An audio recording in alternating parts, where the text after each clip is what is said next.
अग्निपथ, वैसे तो ये नाम अब तक बच्चन साहब की याद दिलाता था, लेकिन अब सरकार की एक बड़ी एम्बिशियस स्कीम का नाम भी अग्निपथ है, जिसके तहत तीनों सेनाओं में भर्ती दी जाएगी।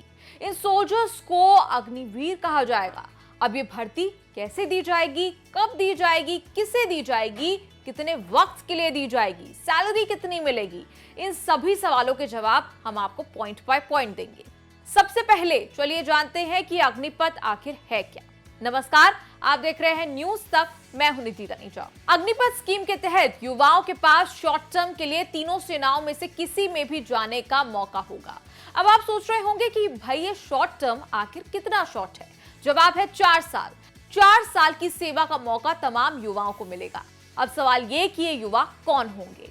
क्वालिफिकेशन की बात करें तो 10वीं 12वीं पास होना जरूरी है।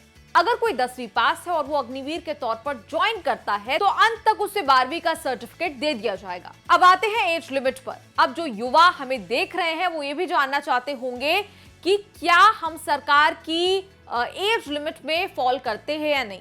आपको बता दें, अगर आपकी उम्र 17.5 से 21 साल के बीच है तो आप इस स्कीम के लिए अप्लाई कर सकते हैं।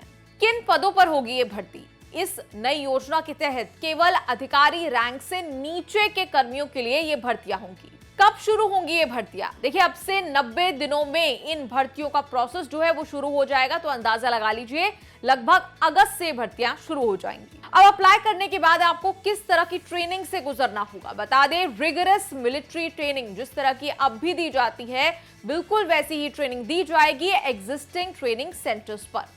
अब ट्रेनिंग कितने वक्त की होगी? देखिए, आपकी ट्रेनिंग 6 महीने की होगी और बाकी के 3.5 साल आपको अपनी ड्यूटी पर रहना होगा। अब ये ड्यूटी आपको कहां दी जा सकती है, मतलब आपकी तैनाती या डिप्लॉयमेंट कहां हो सकती है? पहाड़ों से लेकर रेगिस्तान तक, जमीन से लेकर समुद्र तक, आपको कहीं भी तैनात किया जा सकता है। अब सवाल ये कि सैलरी कितनी होगी। देखिए, इसमें पहले साल युवाओं को 30,000 रुपए मंथली पे पर रखा जाएगा। मतलब ईपीएफ पीपीएफ की सुविधा के साथ अग्निवीर पहले साल 4.76 लाख रुपए पाएंगे। चौथे साल तक वेतन 40,000 रुपए यानी सालाना 6.92 लाख रुपए होगा। सवाल यह भी कि पेंशन मिलेगी क्या? तो जवाब है नहीं। लेकिन 4 साल का वक्त बीत जाने के बाद अग्निवीरों को एक मुश्त सेवा निधि पैकेज का भुगतान किया जाएगा, जिसमें उनका योगदान शामिल होगा, जिसमें उस पर अर्जित ब्याज और सरकार से उनके योगदान की संचित राशि के बराबर योगदान शामिल होगा। यानी आपके वेतन का 30% हिस्सा सेवा निधि कार्यक्रम के तहत अलग रखा जाएगा और सरकार हर महीने उसमें उतनी ही राशि का योगदान करेगी और उस पर ब्याज भी मिलेगा।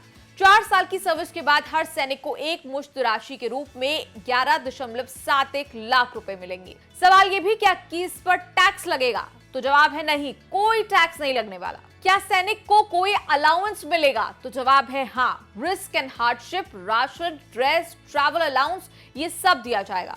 क्या सैनिक को किसी तरह का बीमा भी दिया जाएगा? तो जवाब है हाँ।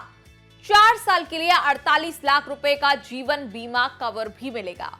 अगर इस दौरान उनकी ऑन ड्यूटी मृत्यु होती है तो उन्हें बाकी के कार्यकाल के लिए वेतन सहित 1 करोड़ रुपए से ज्यादा रुपए मिलेंगे।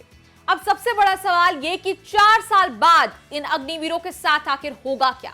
देखिए, 46,000 जो भर्ती किए जाएंगे इस साल, उन्हें 4 साल के अंत में ये मौका दिया जाएगा कि वो आर्म्ड फोर्सेस में परमानेंट एनरोलमेंट के लिए अप्लाई कर सके। अब इन एप्लीकेशंस को मेरिट के बेसिस पर देखा जाएगा। 4 साल उनकी कैसी परफॉर्मेंस रही उसका आकलन किया जाएगा और फिर इनमें से 25% चुने जाएंगे और वही पाएंगे रेगुलर कैडर में भर्ती। इन 25% को 15 साल तक फिर रेगुलर कैडर में सर्व करना होगा। बाकी बचे 75 रिटायर हो जाएंगे और अपने लिए नए अवसर तलाशेंगे। इसे शॉर्ट में कहें तो बाकी जो 75% बचे हुए होंगे उनकी आगे की नौकरी की जिम्मेदारी सरकार की नहीं होगी।